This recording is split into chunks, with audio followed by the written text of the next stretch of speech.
Bonjour à tous, voyons comment par le calcul retrouver la flèche de la poutre qui vous a été présentée en vidéo.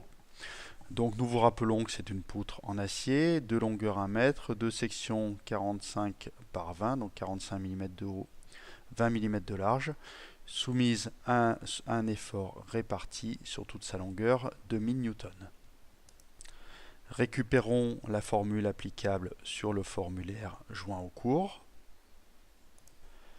La formule applicable est donc F égale moins QL4 sur 8EI. Donc la poutre est encastrée en une extrémité, la charge est uniformément répartie, la flèche petit f est ici. Q est la charge répartie en newton par millimètre linéaire, L la longueur de la poutre, E le module d'élasticité en mégapascal et I le moment quadratique.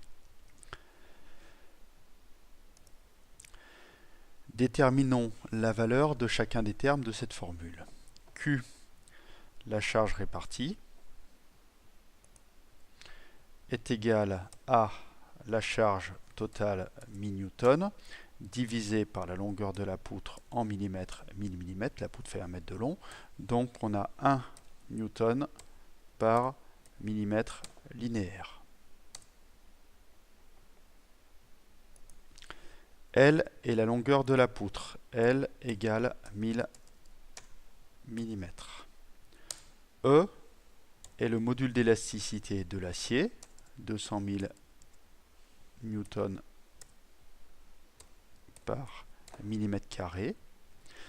Et I est obtenu à partir d'un formulaire que nous allons rechercher. Voici donc le formulaire qui vous a été présenté tout à l'heure. Le moment quadratique est donné par la formule I égale BH³ sur 12, où B est la largeur de la poutre, 20 mm, H la hauteur de la poutre, 45 mm.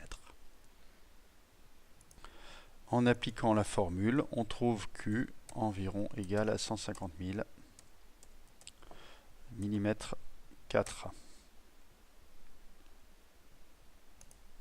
Reste à appliquer la formule sans se tromper dans les unités et sans oublier les parenthèses sur votre calculatrice. Donc F, le moins, c'est pas la peine de le mettre, est égal à Q, la charge 1 Newton par millimètre linéaire, que multiplie la longueur 1000 puissance 4, que divise, ouvrez les parenthèses, 8 que multiplie 200 000, donc la valeur de E, que multiplie 150 000, la valeur de I. Vous appliquez le calcul et on trouve